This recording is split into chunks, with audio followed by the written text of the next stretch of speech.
Hello OG, I'm Ogie. Andito tayo ngayon sa Angeles City, Pampanga.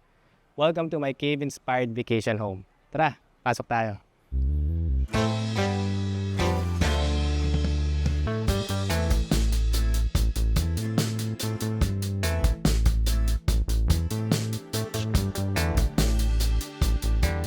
So very personal siya sa akin kasi yung feeling every time na nandito kami sa bahay na to is naalala ko yung reactions namin lahat family nung sabay-sabay kami pumasok dun sa hotel na yon. So parang para sa akin very personal siya in terms of every time na pupunta ako dito, naalala ko lang yung trip na yon. And madalang lang kami kasi magsama-sama, mag-outing. So very memorable sa akin every time na pupunta ako dito is naalala ko lang yung trip na yun.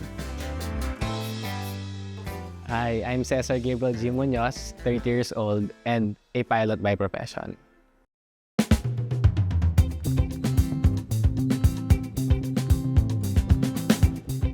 So, bago mabuo yung property, bago kami magka-idea na ganito, nagka-trip kami ng family namin sa Bali. As sa pinagstayan namin, na nagulat kami sa itsura niya. Kasi typical Bali design is very white, tropical. First time lang namin makakita na same color nito, terracotta din siya. And yung feeling na hindi namin alam kung paano kami mag-react dahil sobrang ganda niyang tignan, napaisip kami noon, parang, grabe, ang ganda siguro magtayo ng ganito sa Pampanga, sa Philippines. After nun, tinawagan agad namin yung architect namin, pinakita namin yung design sa kanila. And sabi namin, kaya ba to? Kaya bang magawa to? Feasible ba to? Yung texture, yung kulay. And nagawan naman ng paraan kung makuha yung concept. Ayun, doon na nagsimula kung paano siya natayo, yung bahay. I'm Jello Di Halili, one of the contractors of this property, along with architect Gino Galang and architect Aries Corpus. Nung kausap ko yung nagdi-design nitong house, yung gusto niyang ma-achieve kasama ng owner niya is yung pagiging organic no house. Ngayon, tinanong niya kami kung ano yung pwede naming incorporate nga dun sa house, dito sa property, which is yung industrial look.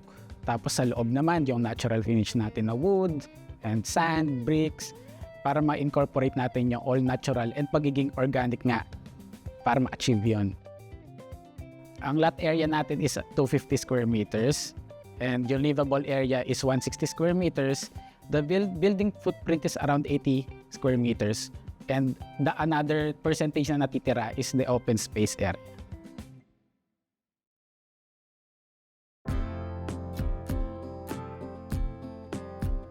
And once you enter the property, una nyo makikita is yung pool area. And yung pool na to, ginamit namin is salt water. Napili namin yung salt water kasi very healthy siya sa skin. Hindi siya mabigat na feeling unlike pag chlorine pool yung ginamit. This pool is 22 square meters and 4 feet deep. Also, makikita nyo rin dito yung alfresco area where you can relax while nagsiswimming yung mga kaibigan nyo, yung anak nyo. And meron din kaming outdoor shower.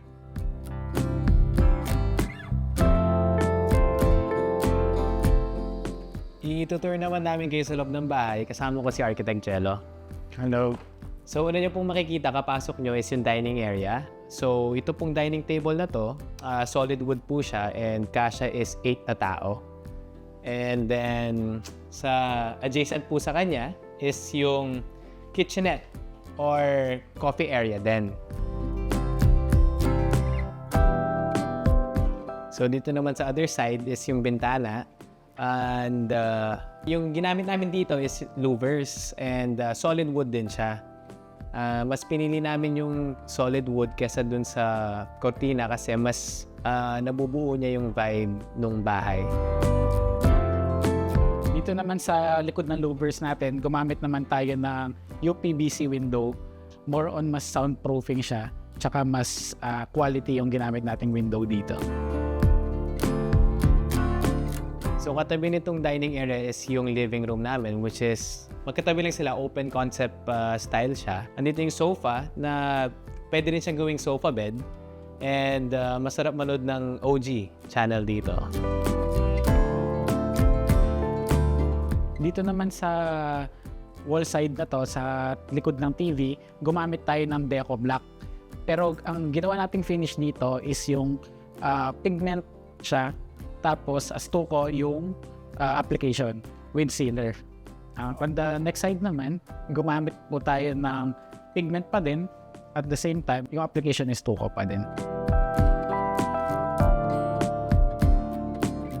On this side, sa pader na to, dapat ang inisip dito doon fluted panel, pero dahil nga ina-achieve natin yung natural look, gumamit kami ng solid wood, which is yung karpentero, ginawa niya, inukit nila yan curve by curve kada piraso para ma-achieve pa rin yung natural look ng wood and magkaroon ng aesthetic dito sa bahay.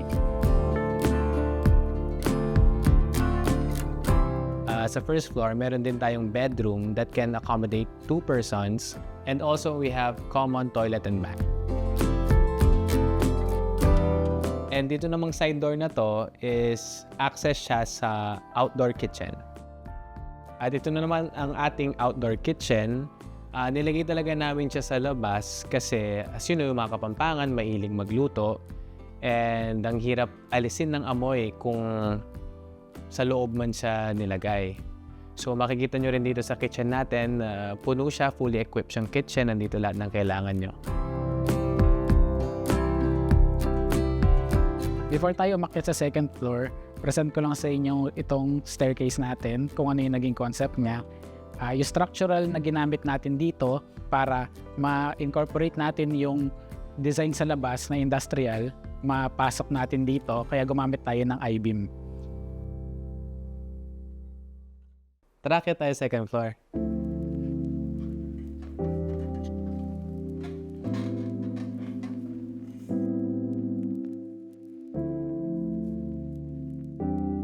Dito sa second floor, open bedroom layout siya.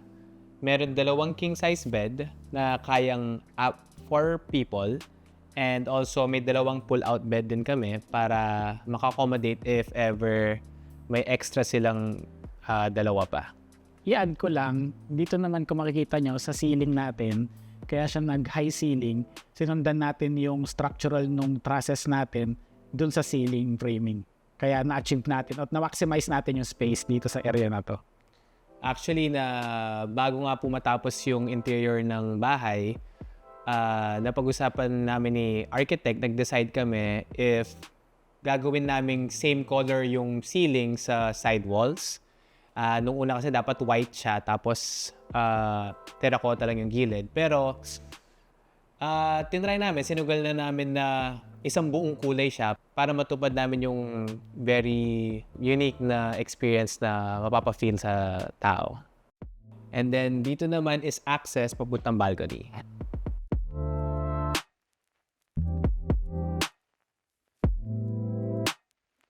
Ito naman kung makikita nyo, ito yung separation from stairs to open layout natin na bedroom. Gumamit tayo ng Deco Black para maano pa rin natin yung design dito as ginamit natin siya para maging backboard ng ating bed. Dito naman nakikita nyo yung red bricks, kagaya ito sa ground floor, meron din dito sa second floor. Pero ito, nanggaling siya mula sa ilalim, umakyat dito sa taas. Itong red bricks na. And dito sa second floor, meron din tayong toilet and bath and office table. Dito naman sa labas ng bahay, kung makikita nyo dito, ang material na ginamit dito is seamless slack roofing. Simula dito sa ilalim hanggang sa pinakabubong natin, nakabalot nitong material na to. So makikita nyo dito, wala siyang gutter, kaya siya ganito yung design. Ito namang pebbles dito, kung makikita nyo, hindi lang ito design. Ito yung nagsaserve as area drain ng buong property. Kung makikita nyo sa buong bahay, walang gutter, ito yung nagsaserve niya as pinaka-drainage ng buong bahay. Dito, meron na rin kaming nilagay na solar. Alam nyo naman sa Central Luzon, sobrang init. So, nagpalagay na kami para makapag-save na rin kami sa electricity.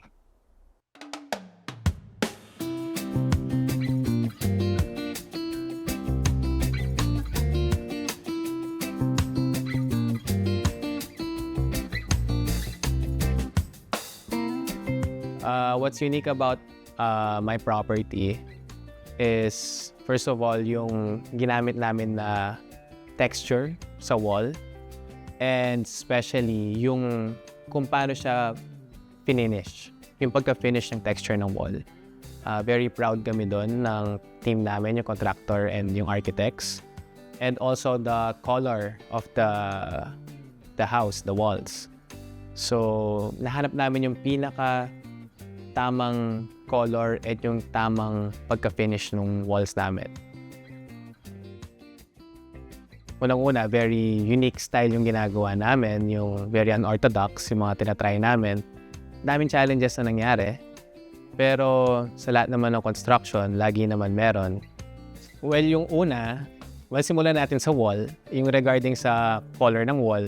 Nagkaroon ng time kasi na very iba yung kinalabasan nung gusto namin na finish, yung pagka-finish sa wall. So, yung ginawang solusyon ng contractor namin is talagang inayos nila. Like, hindi sila nagsabi na yan na yan, ganyan-ganyan.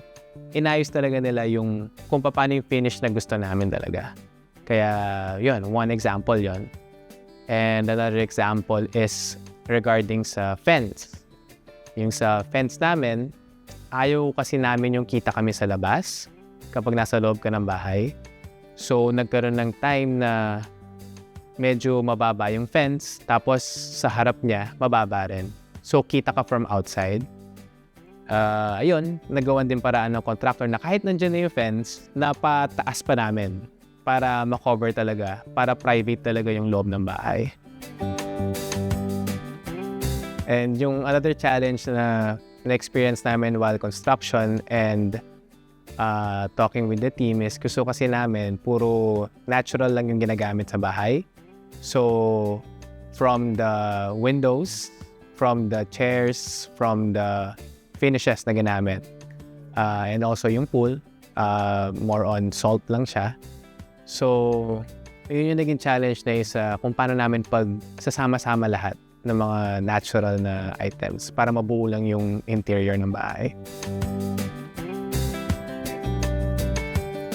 Marami ako natutunan nung binibuild yung bahay na to. And for me, personally, is okay din talagang medyo hands-on in terms of, kunwari, pag may natapos na part sa project, magandang i-check mo rin talaga kasi sometimes merong part na parang meron lang kailangan baguhin ng konti. At least sa simula pa lang, naaayos na. Bago pa masara na yan, so kailangan may sirain na naman para lang ayusin yon. So more on, wag naman super hands-on, pero hands-on in terms of chine-check mo every time may progress yung house and yung contractor mo. So yung natutunan ko pa is regarding budgeting. Naka-budget ako while not compromising yung quality ng bahay.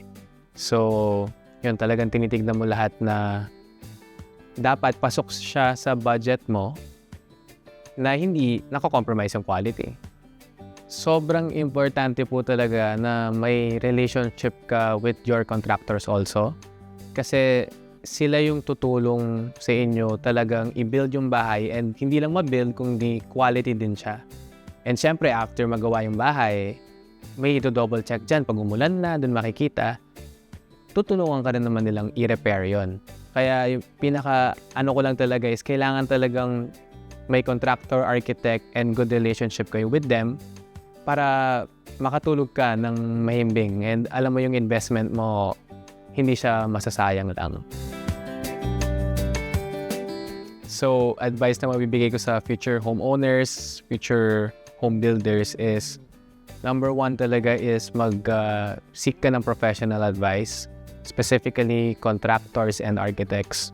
Kasi laking tulong nila, headaches, mawawala, yung tamang layout, kung paano dapat talaga, and budgeting din, malalagay yung budgeting doon kasi masasabi nila sa'yo kung magkano yung cost nito talaga, anong aabutin, ilan yung quantity. Yun yung number one advice ko talaga, na kailangan mag-seek ng professional regarding pag-build ng house. Another one is also being positive lang. Lahat ng challenges, kailangan tandaan na lahat may solusyon kahit anong challenge pa yan. So, yun, positive thinking lang. Lahat, everything will fall into place then.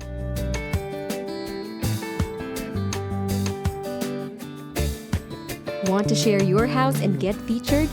Email us at stories.onlygood@gmail.com and tell us about your interesting home story. For more videos like this, subscribe to OG and be part of the community.